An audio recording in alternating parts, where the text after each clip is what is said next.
আপোনালোকে চাই আছে MZ Tech and Defense আৰু মই মানুহজ্যোতি শৰ্মা আপোনালোকক স্বাগতম জনাইছোঁ। ফ্ৰেণ্ডছ, আপোনালোকে কেতিয়াবা টিভিত দেখিছে যে টেকন'লজিৰ সহায়ত ভূত বা আত্মাৰ পজিশ্যন ডিটেক্ট কৰিব পাৰি বা তাত ভূত বা আত্মা আছে নে নাই সেইটো জানিব পাৰি। তো এই টেকন'লজিয়ে কেনেকৈ কাম কৰে আজি মই সেই বিষয়ে ক'বলৈ গৈ আছোঁ। ফ্ৰেণ্ডছ, আশা কৰিছোঁ আপোনালোকে ভিডিঅ'টো সম্পূৰ্ণৰূপে চাব। ব'লক ভিডিঅ'টো ষ্টাৰ্ট কৰোঁ। Drop it.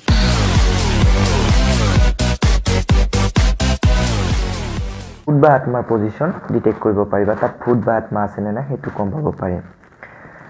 আচলতে যিবিলাক পেৰানৰ্মেল এক্টিভিটি ৰিচাৰ্চাৰ আছে, যিবিলাক ঘোষ্ট হাণ্টাৰ আছে, তেখেতসকলে বিভিন্ন ধৰণৰ চাইণ্টিফিক সঁজুলি ব্যৱহাৰ কৰে আৰু এই সঁজুলিবিলাকৰ দ্বাৰা তাতে কিবা ভূত বা আত্মা আছে নেকি সেইটো ডিটেক্ট কৰিব পাৰে। আচলতে ভূত বা আত্মা নহয়, চায়েন্সে এইটো বিশ্বাস নকৰে যে তাতে ভূত বা কিবা আত্মা আছে। এইটো বিশ্বাস কৰে যে তাতে কিবা নিগেটিভ এনাৰ্জি এটা আছে। চায়েন্সে আচলতে নিগেটিভ এনাৰ্জিটো বিশ্বাস কৰে।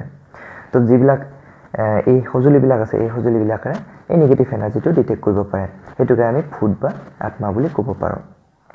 তো ফ্ৰেণ্ডছ, যিবিলাক পেৰানৰ্মেল এক্টিভিটি বা ঘোষ্ট হাণ্টাৰ আছে, তেখেতসকলে বিভিন্ন ধৰণৰ সঁজুলি ব্যৱহাৰ কৰে, যেনে EMF মিটাৰ, EVP, বিভিন্ন ধৰণৰ ভিডিঅ' অডিঅ' ৰেকৰ্ডাৰ আৰু বিভিন্ন ধৰণৰ সঁজুলি ব্যৱহাৰ কৰে। এইবিলাকৰ পৰা পোৱা যিবিলাক ৰিজাল্ট পায় তাৰ ওপৰত নিৰ্ভৰ কৰি আমি ভূত বা আত্মা এটা পাব পাৰোঁ বা তাতে আছে নে নাই গম পাব পাৰোঁ।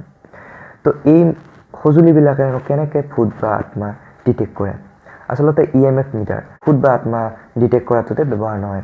EMF মিটাৰটো হৈছে EMFৰ ফুল ফৰ্ম হৈছে ইলেক্ট্ৰমেগনেটিক ফিল্ড। এই ইলেক্ট্ৰমেগনেটিক ফিল্ডটো সেই মিটাৰটোৱে ডিটেক্ট কৰিব পাৰে। আচলতে আমি যিবিলাক ইলেক্ট্ৰনিক ডিভাইচ ব্যৱহাৰ কৰোঁ, মোবাইল, কম্পিউটাৰ এক্সেট্ৰা যিবিলাক আমি ব্যৱহাৰ কৰোঁ, সেইবিলাকৰ পৰা কি হয়, এটা বিদ্যুৎ চুম্বকীয় এটা মানে তৰংগ এটা আৱিৰ্ভাৱ হয়। EMF মিটাৰ যিটো আছে সেইটোৰ জৰিয়তে আমি কিবা এটা ডিভাইচৰ পৰা ওলোৱা বা বিভিন্ন ধৰণৰ ইলেক্ট্ৰনিক ডিভাইচবিলাকৰ পৰা ওলোৱা সেই ইলেক্ট্ৰমেগনেটিক ফিল্ড কিমান দূৰত্বলৈকে আছে, প্ৰবলতা কিমান, এই সকলোখিনি আমি জানিব পাৰোঁ। তো চাওক, আমি ভূত বা আত্মাক এটা নিগেটিভ এনাৰ্জি বুলি ধৰি লওঁ বা সেইটো নিগেটিভ এনাৰ্জি হয়। চায়েন্সে সেইটো নিগেটিভ এনাৰ্জি বুলিয়ে কয়। যেতিয়া এখন ইলেক্ট্ৰমেগনেটিক ফিল্ডত এটা নিগেটিভ এনাৰ্জি আহিব, তাতে নিশ্চয় এটা কিবা ডিষ্টাৰবেঞ্চ এটা আহিব। তো এই মিটাৰটোৰ জৰিয়তে সেই ডিষ্টাৰবেঞ্চখিনি ধৰিব পাৰে আৰু এনেকৈয়ে ভূত বা আত্মাৰ তাতে থকা বুলি ক'ব পাৰি। আৰু এটা সঁজুলি আছে, সেইটো হৈছে EVP। এই EVP ফুল ফৰ্ম হৈছে ইলেক্ট্ৰনিক ভইচ ফেনমেনা। আচলতে এইটো কি, আগতে যেতিয়া আমাৰ মেমৰি কাৰ্ড বা CD এইবিলাক নাছিলে, তেতিয়া কি হয়, ভইচ ৰেকৰ্ডৰ কাৰণে টেপ ৰেকৰ্ডাৰ ব্যৱহাৰ কৰিছিল। আমি কেছেটত মানে ভইচটো ৰেকৰ্ড কৰিছিল। তো তেতিয়া কি হৈছিলে, যেতিয়া এটা ভইচ এটা ৰেকৰ্ডিং কৰিছিলে, সেই ভইচটো কি হয়, যিজনে ৰেকৰ্ড কৰি আছে পিছত যেতিয়া সেই ভইচটো শুনা যায় বা যিখিনি কৈছে সেইখিনি শুনা যায়, তেতিয়া কিছুমান এনেকুৱা মানে আচৰিত শব্দ শুনিবলৈ পোৱা গৈছিল যিটো তেখেতে শুনাই নাছিল বা তেখেতে কোৱাই নাছিল। তো ছাৰাউণ্ডিঙৰ পৰা এনেকুৱা কিছুমান মানে অদ্ভুত ধৰণৰ শব্দ আহি তাত ৰেকৰ্ডিং হৈছিল যিটো তেখেতে বিশ্বাস কৰিব পৰা নাছিল। তো এই টেকন'লজিটো ব্যৱহাৰ কৰা হয় মানে ভূত বা আত্মা ডিটেক্ট কৰিবলৈ।